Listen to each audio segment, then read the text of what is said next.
What's going on? If this is your first time tuning in, I'm Irad, aka the chef, the owner of the Gundam Kitchen, and I was inspired to make this video, Intro to Gunpla Painting 101, the FAQ version, because one of my recent customers, he's been coming for about a year, Jose, came in here the other day and dropped like 100 questions on me because he's getting into painting now.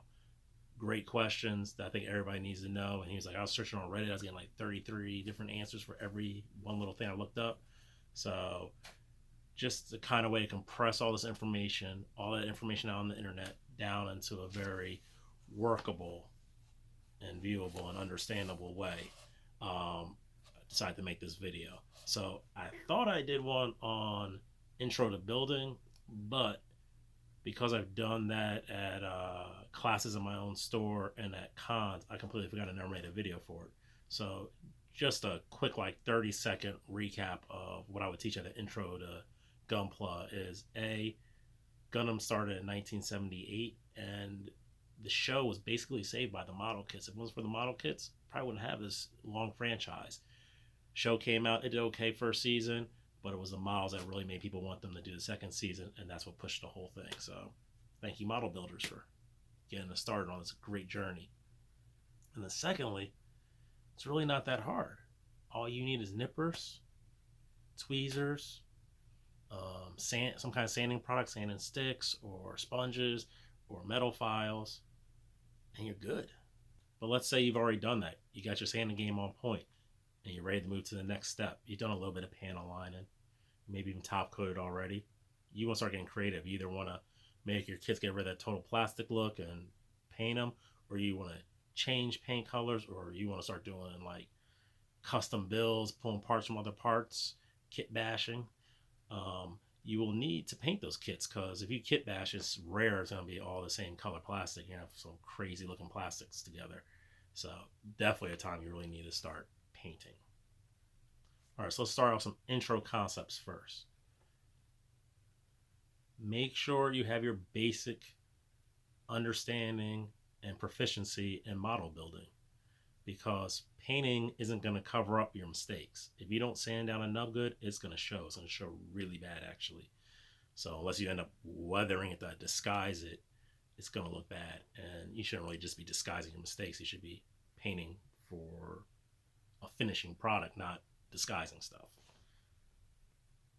And just like God hands won't make you a God builder, painting something with an airbrush or brush is not going to make it just magically become an amazing kit. So you have to put the foundation down first, and then you can put the finishing touches with your paint on it and make it your own. And no matter the style of tool you use for your paint, whether it be spray paint can, airbrush, or paintbrush, it's experience and the practice that's going to make you great, not the expense of the tool.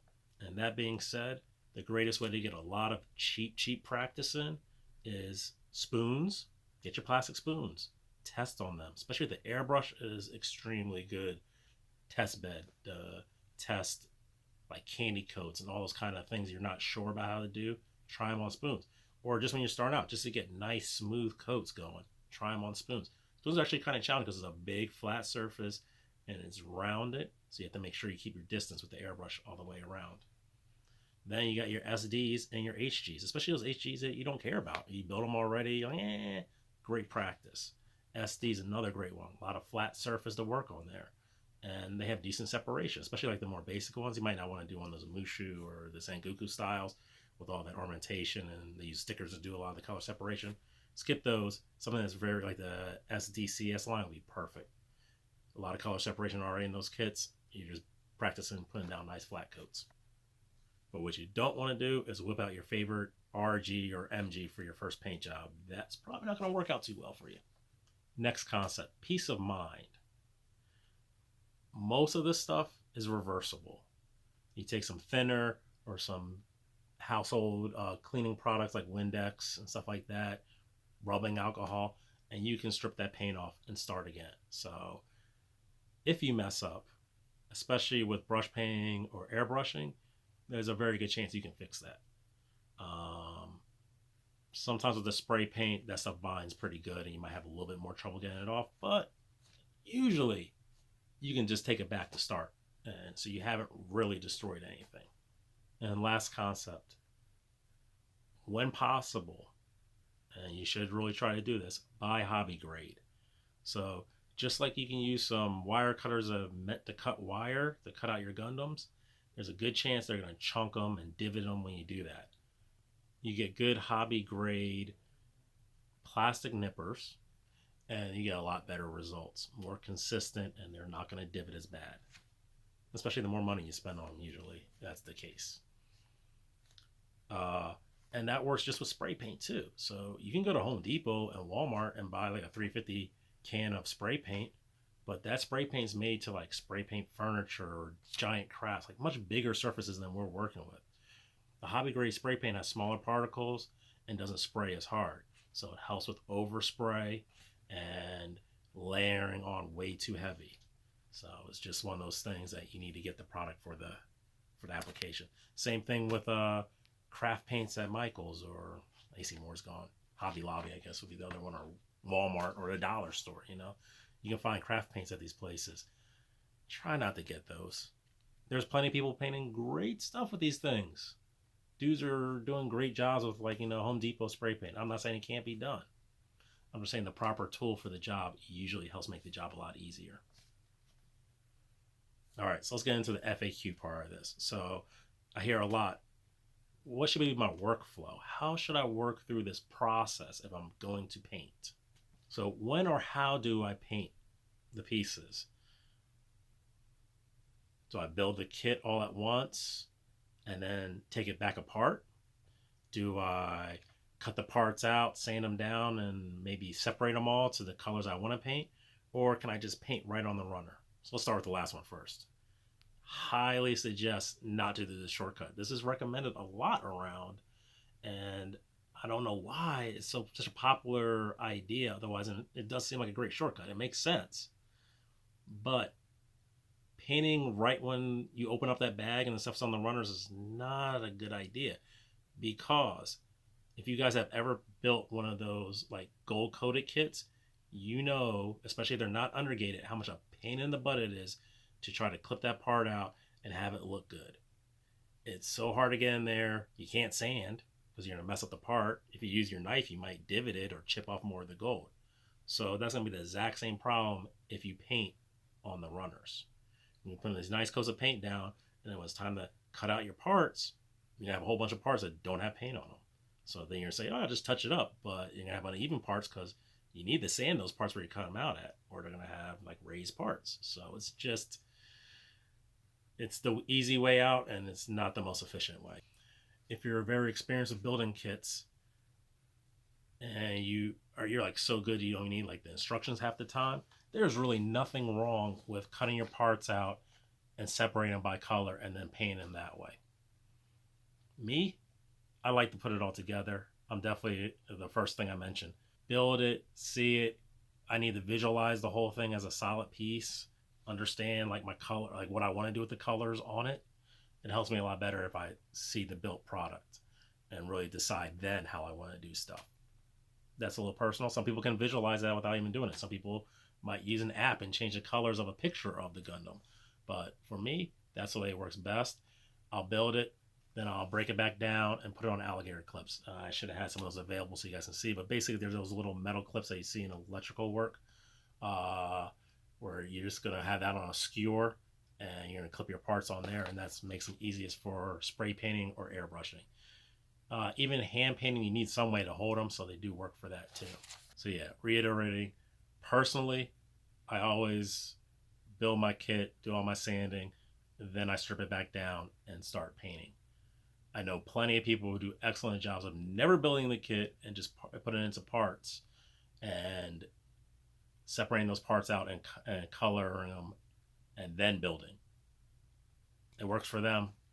I like to see the kit all built up first and then put it back together.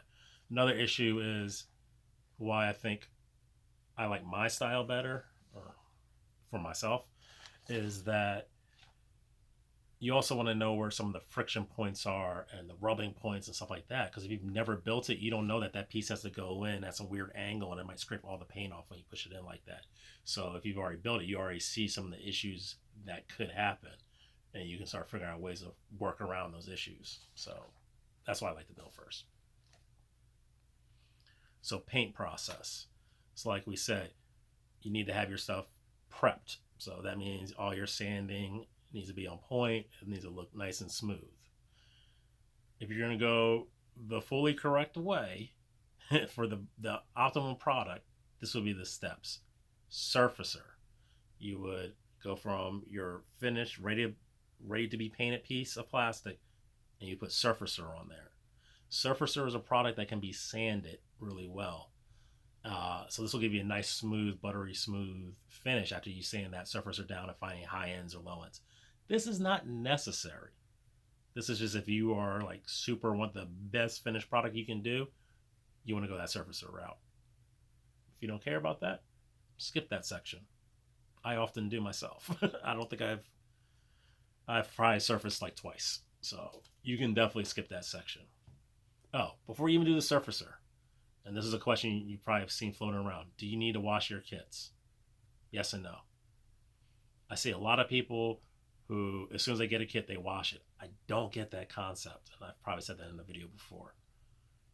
I much prefer the idea of sanding, touching, and modeling your kit all you need to do, then cleaning your kit. But mostly people are just going to either use like dish detergent, you hear a lot of people say, because they want to remove some of the oils on the product, or rubbing alcohol. Rubbing alcohol is great because it'll be quick, it'll evaporate right off, and you'll be good to go. And rubbing alcohol, 99% of the time, should not affect the plastic.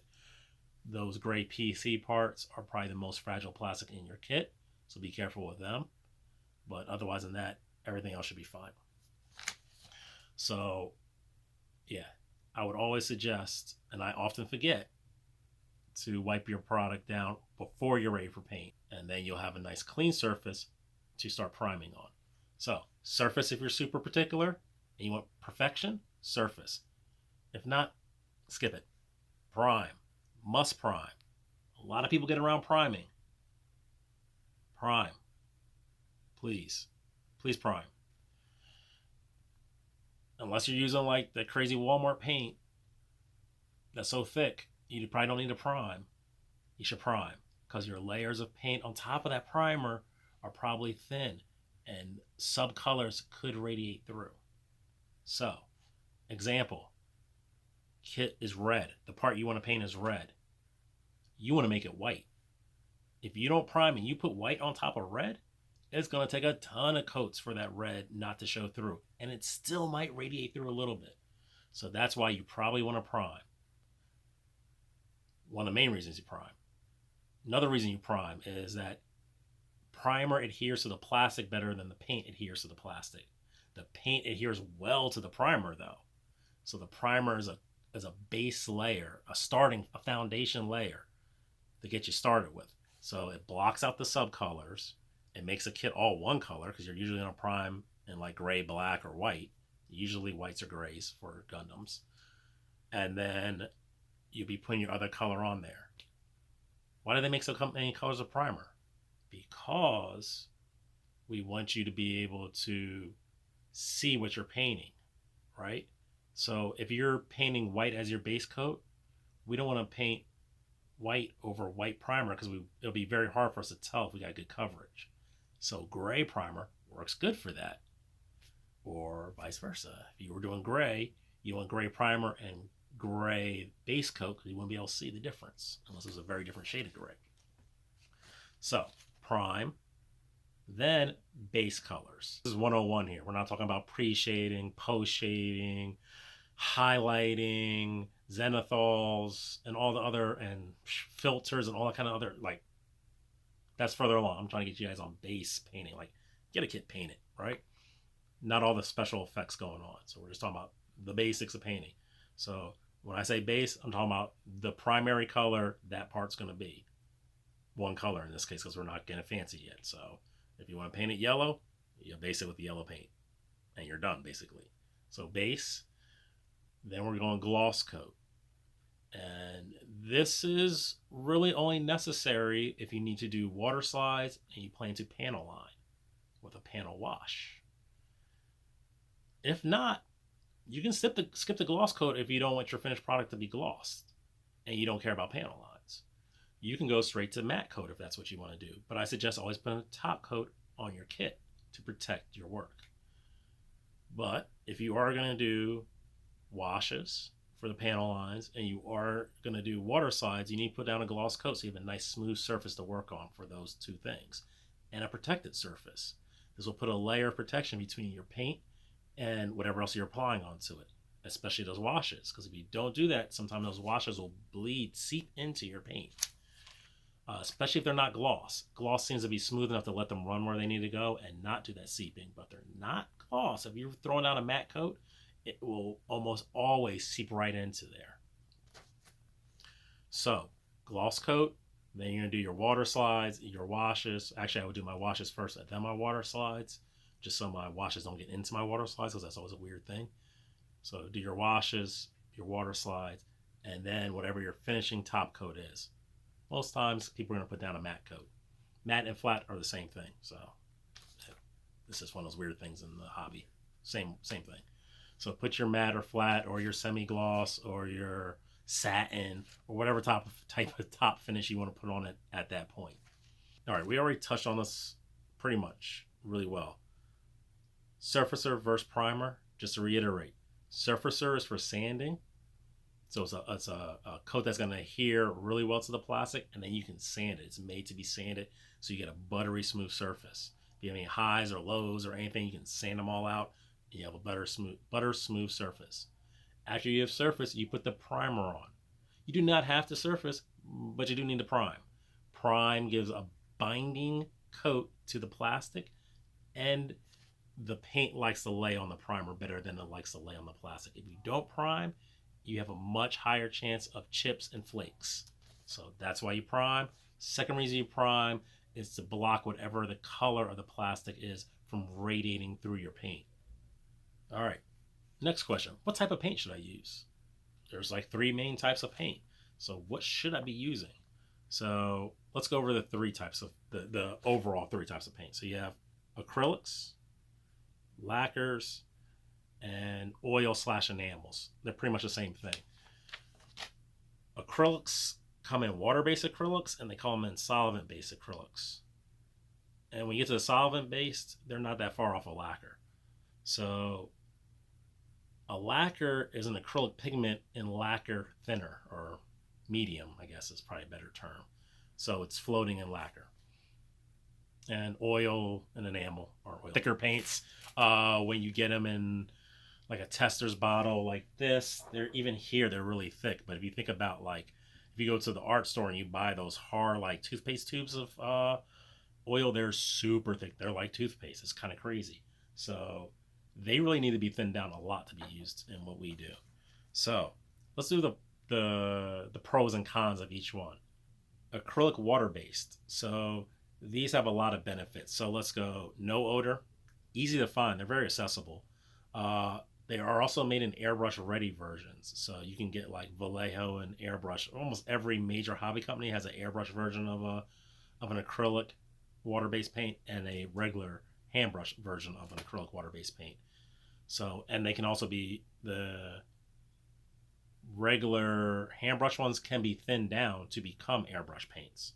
So you don't have to buy airbrush paint, but they make it a lot easier if you do buy them, if you're going to run through an airbrush. And you can also use the airbrush paint to hand brush with because it's already thinned. So thinners are easy. Water. If you're using water-based paint, you just use water. That's really easy. I prefer distilled water because it doesn't have all the minerals in there. I think maybe you can sometimes see them. That's a little nitpicky. You can use your regular tap water if you want to. The cons of water-based paint. It's the weakest of the 3 that we talked about. So it can flake and chip easily, especially if it doesn't bind well to the primer, or if you didn't use primer, forget about it. Stuff's going to come off really easy. And it's susceptible to tip dry when airbrushing. So those are your main 2 downsides to the water-based. This does not mean do not use water-based. Some of the greatest modelers are using water-based acrylic paints. Just giving the pros and cons to them. Very accessible when airbrushing, and since they have no odor and they have no real chemicals in them, You do not need a lot of ventilation when airbrushing them. Really, all you're trying to do is not breathe in the actual paint particles into your nostrils. That can't be good either. But you don't have to worry about toxic fumes with that. All right, so let's move on to subcategory of acrylic. So now we're talking about acrylic solvents. So these seem to be mixed with some sort of like medium that has like alcohol, rubbing alcohol in it, basically some kind of form of isopropyl alcohol, probably. I don't know what their formulas are. These are secrets, but they also can be thinned with rubbing alcohol often. To me, is probably the most accessible one of these, and you will see in almost any real hobby shop. They are tougher than your water-based paints. They dry faster, which can be a pro and a con. And they definitely, as a con, have a smell. So, and you probably don't want to be breathing this in. You actually don't want to be breathing this in if you're airbrushing it.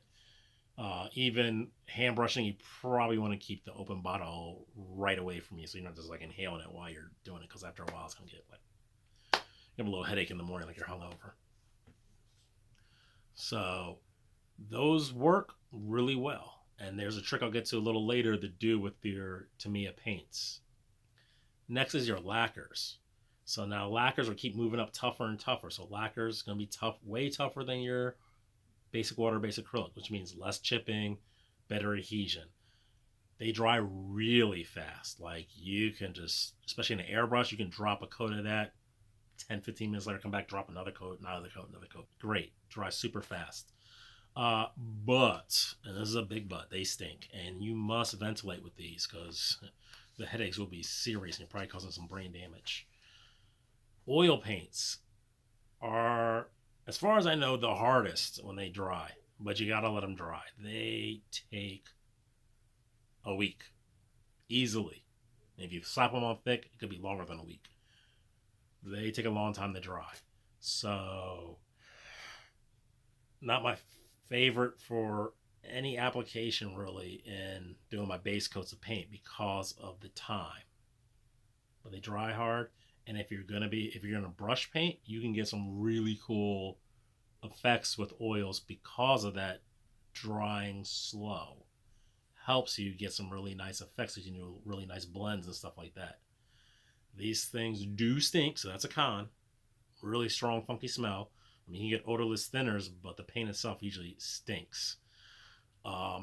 And they tend to be hot. And what I mean by that is they can react with the plastic. So priming is essential. No negotiation in this case, because you put it on too thick, your plastic will start melting sometimes or often.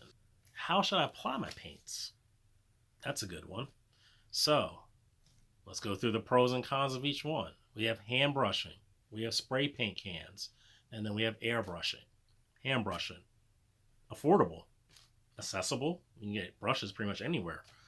But the major con, I would say, is to get equivalent smooth finishes that you would get with a spray paint can or airbrush will take a huge amount of practice.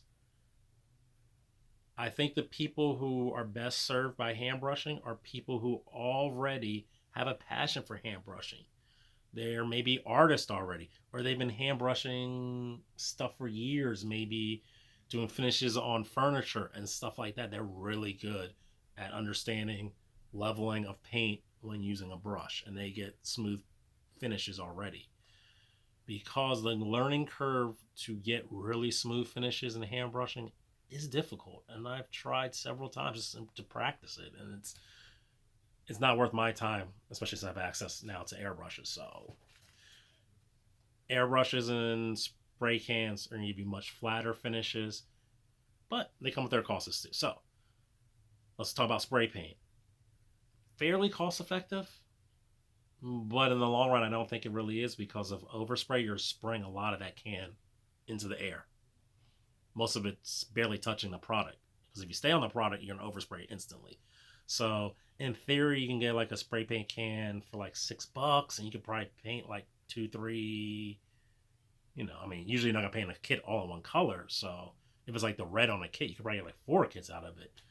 But like if that was a bottle of paint this size versus a can that big. The bottle of paint's like $4. This can's $6, and it's gonna run out a lot quicker than that bottle of paint.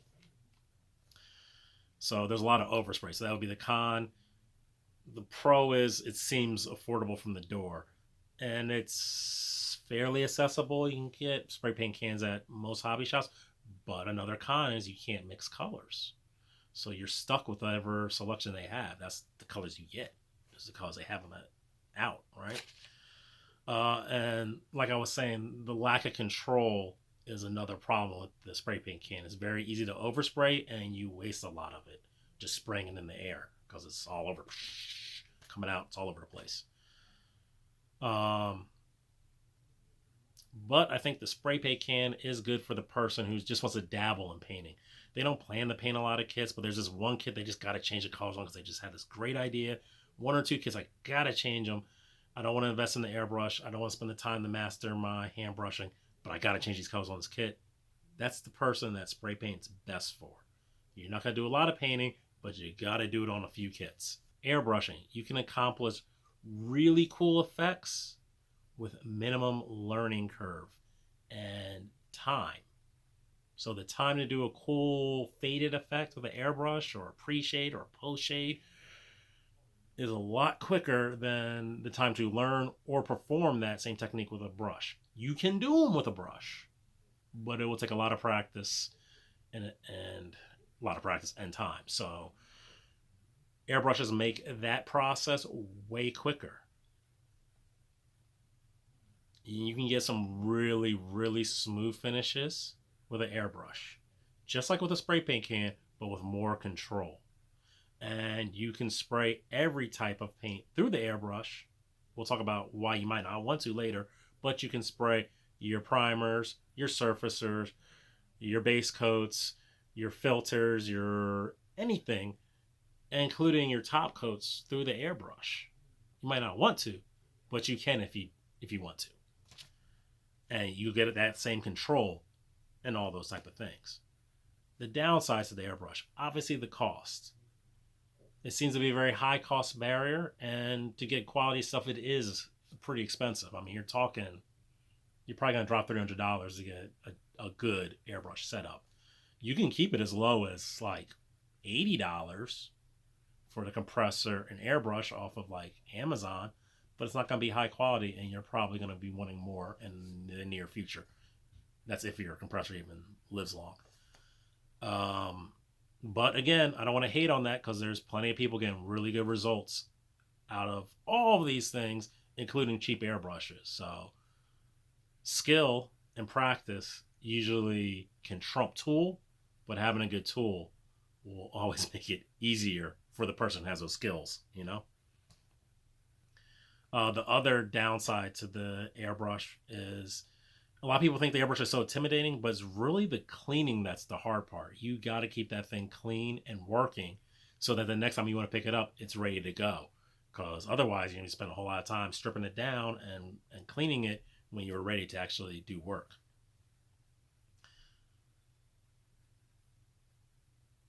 And like I said, it seems intimidating. You got like an expensive tool.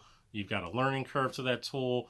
You got to learn how to thin the paint for that tool. And then you gotta learn how to clean that tool and keep it working well. So it just seems like a lot of things going on. It's really not that bad, but it's definitely an intimidation factor. So let's dive into how to make each of these types of painting accessible and better for yourself. So, hand brushing. You're gonna need decent brushes.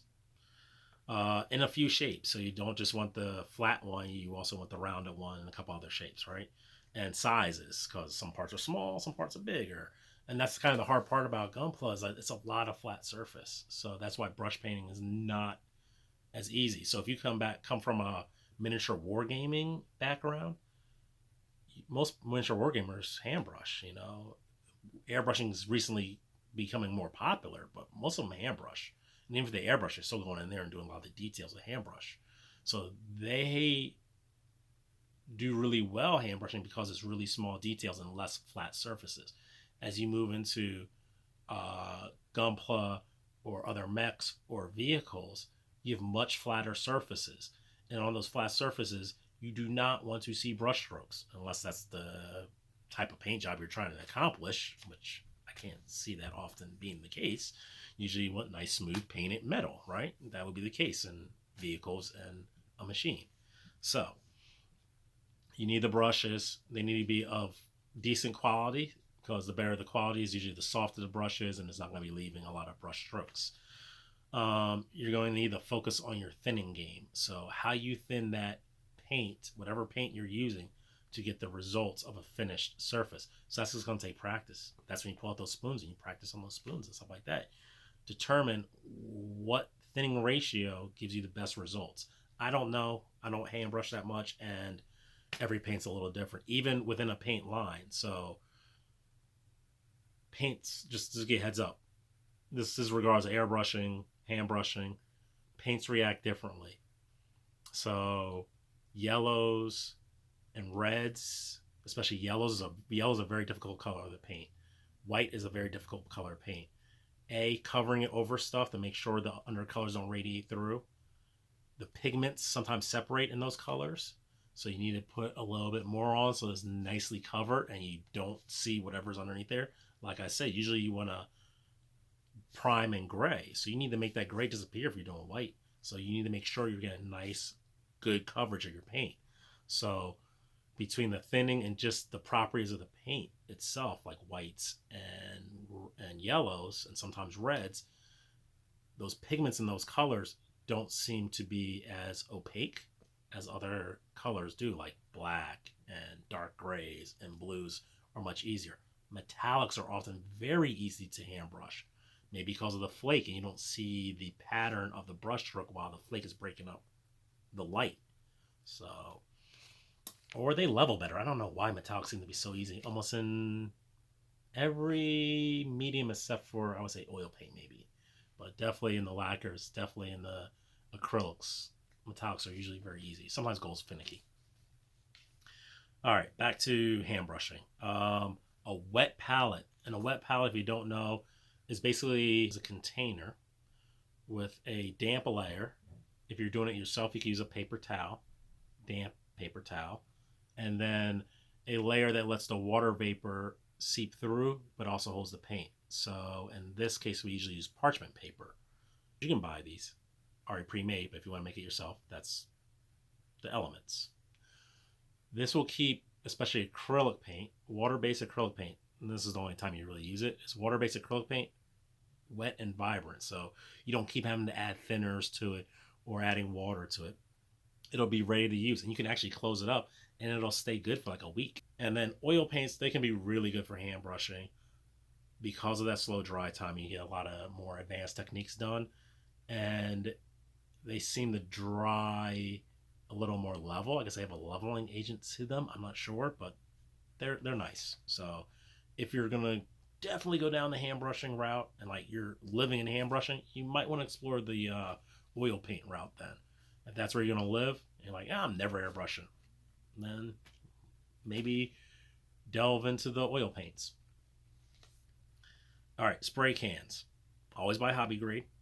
Again, not saying you can't get good results out of Rust-Oleum, but like I said, it's made to cover bigger surfaces, and in that case, it's very easy to overspray a small surface. And work in a very well ventilated area, which usually means outside with a spray paint can, and keep your work area as dust free and environmentally free as possible. So, for example, if it's the spring and there's a bunch of pollen in the air, that could get into your paint as it's spraying out, or while you leave it to dry, it could fall into it too. So you want, as probably work inside of a box when you're spraying, and then make sure wherever it's drying, it has the ability to be covered at least from stuff falling down onto it. And then your spray painting technique should be approximately 8 to 12 inches away. Always keeping it moving, because the minute you stop on it, it's probably going to overspray. Keep it moving and keep a distance. That distance may vary between companies and the can and all other variables, like what we're getting into next, humidity and temperature. So usually on the cans, it will tell you what's the best temperature and humidity to spray at, and it's best to advise that because you'll get some weird effects if you don't. If it's too dry, the paint acts funny, or too cold, especially because it gets grainy in the air. If it's humid and you overspray, you'll get like bubbles and stuff like that. It's a lot of weird stuff that happens if it's not at the right temperature and the right humidity. And their range is pretty big, but it's usually like 60 to 90 degrees and below 80% humidity. Which, if you live in certain parts of the country, that could be all the time. You might be good, but most of us live in parts where the temperatures and humidity change a lot. So that's one of the things to look out for with spray paint. And then the airbrushing. So again, thinning is going to be one of the very important things you have to worry about. Especially, like I said, you can buy airbrush paints, and sometimes they still need a little bit more thinner, or you can buy regular acrylic water-based paints and add your own thinner, or you can buy lacquer paints, or you can buy acrylic solvent-based paints, and those can all be thinned and work great through an airbrush.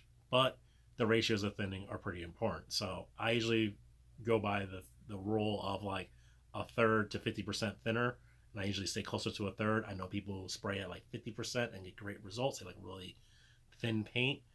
So it's your comfortability and what works for you, basically. Get a compressor with a tank, because a compressor without a tank is always running while you're airbrushing, and that's just putting wear on a motor. I got like a $200 compressor from Badger, which I think is a really good company, and it lasted about 2 years of airbrushing, just because the thing was always running when it was on. If you get the one with the tank, it'll go on to fill the tank, and then when you spray, the air is coming from the tank, and then the compressor will kick on when the tank gets to a certain point. When the air pressure lowers in the tank, then it will kick on, so it won't always be running. Saves on the motor, saves on all that noise of a running motor all the time, and you're getting better consistency too, usually when you're running with a tank. And please don't go run off to like Home Depot and grab one of those giant tanked airbrush compressors, because if you look on their descriptions, they're made for like air tools, and they usually don't handle that well at super low pressures that the airbrush needs. And pressures is a little more advanced, but most, you gotta look at the airbrush needle depends on the pressure level you need. Plus, you gotta look at the paint. Some paints flow at lower pressures better. Some paints flow at higher pressures better.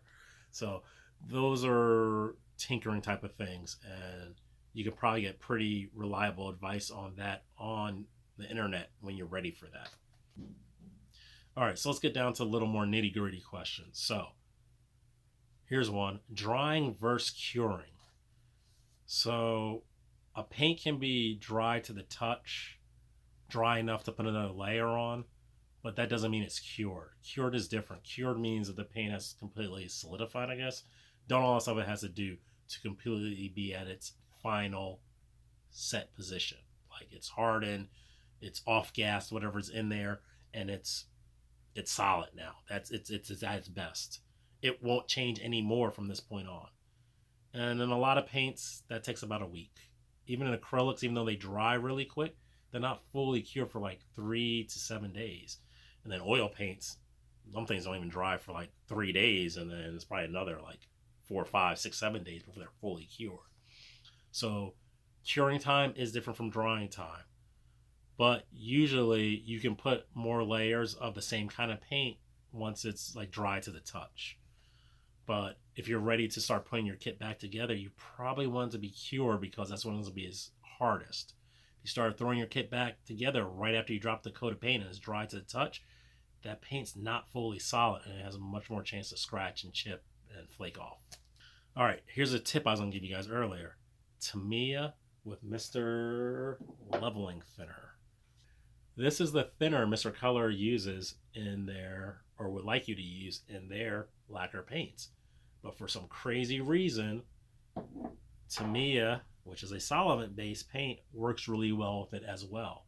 And since Tamiya is very accessible at most hobby shops, unlike lacquer paints, you can pick up the Tamiya, mix it with the leveling thinner, and you got yourself damn near lacquer. And the leveling part of the thinner, leveling, that part of it helps the paint smooth out on the surface, which is another plus. So you can get harder and smoother paint. Works really well. So good tip right there. Some people will tell you online that you can mix Tamiya with alcohol, and you can. But if it was a gloss coat, it's going to take a lot of that gloss out of it and it's going to become more matted.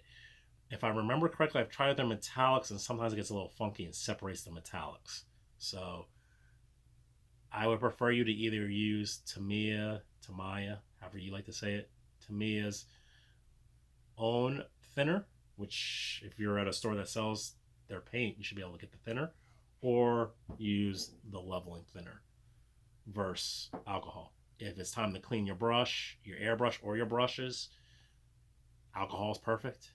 Alcohol's a little rough on brushes if they're hair, like natural hair. But alcohol will also clean up acrylics really well. So if you mess up, rub in alcohol, dip it, drop it in there, let it sit for a couple hours, and it usually should come off, especially if it hasn't cured, it comes off really easy. All right, and then panel lines. So how do I do my panel lines now that I've painted the kit?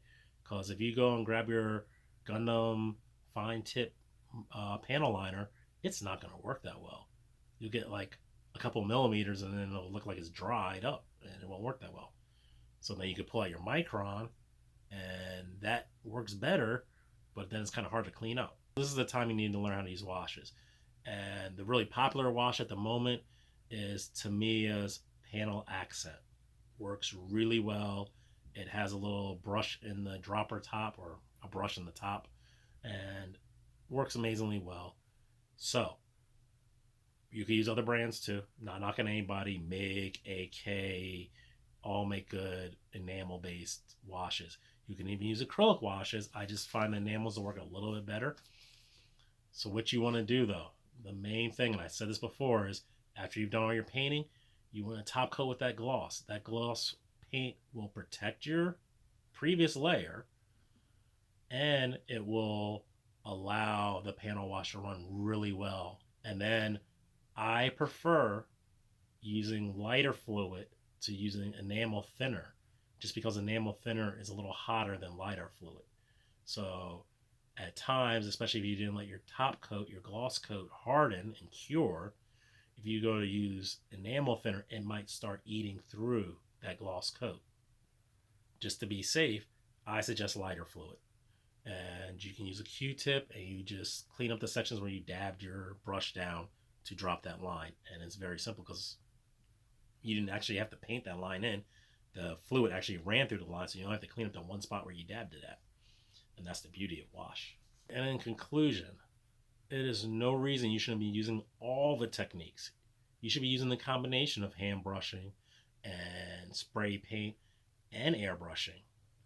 Personally, I don't really like to prime or top coat with my airbrushes because it gunks up the airbrushes because that paint is thicker. So the only time I will use it is with my cheap airbrush. And even then, I just don't want to have to clean that junk out of it. So I often prime. Less times I prime. I usually prime with the airbrush. But I definitely like the top coat with spray. Unless I'm using Pledge Floor Care, which is like a workaround. That's a little more advanced. And then you should also be brush painting, because if you're going to get into like weathering and stuff later, if you want to do streaks or chipping and things like that, those are brush painted on. So that's why you should do your brush painting too. I mean, this is going to be very much more detailed stuff. Or sometimes there's a kit where you don't want to sit there and tape all that color separation out. You just want to go around and get that one little part in there. That's when you need that brush. So you don't have to tape off all this stuff to color separate something. Another good use of the brush. And then of course the airbrush gives you those crazy techniques at a much easier learning curve than the brush. So all three techniques are valid and can be used in combination. So just go out there and do them. And remember, do not be afraid to mess up. Practice first, and then if you do mess up, you can usually fix it with basic stuff like rubbing alcohol, the thinner of the product that you use. So if you use enamel paint, enamel thinner. If you just be careful because that stuff's hot. Or if you used acrylic paint, acrylic thinner. Those will clean it up. Also, household products. You could use Windex. You could use Simple Green. You could also use Purple Power. Those are products that usually strip the paint off. And just to be safe, because I don't want you to just melt in the kit and blaming me for it, always take a piece of the runner, the bare runner, and drop it in a jar of whatever you're going to be using to strip with and see if there's any reaction over a couple of hours. If it's solid after a couple of hours, you're probably good to strip with it.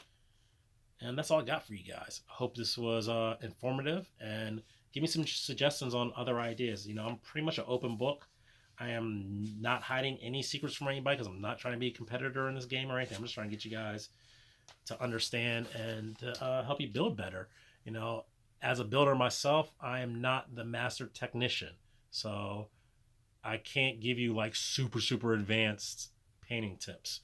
I've probably dabbled in them, but I'm not the master technician. I don't sit there and master a single technique to like insane mastery. There's some people's things that is, and great for them. Some people scribe the crap out of kits and make them look great. That's not my thing. My thing is being more of an art, trying to bring an artistic flavor to whatever I do. So I just want to experiment and play and be free with thought is more important to me. I want a nice looking product, but the freedom of thought and expression is more important to me.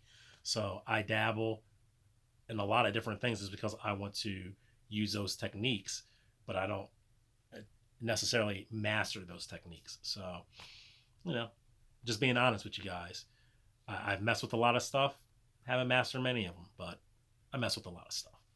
And, you know, I think a lot of you guys out there, you want that freedom to experiment and unleash your creative abilities. You know, sometimes the process delays the creative ability. You know, if you can't paint something, then you don't kit bash something. But you don't have to be an expert painter to paint something. So get out there, kit bash that kit, and then put some paint down on it. And then next time, get better and on your painting techniques.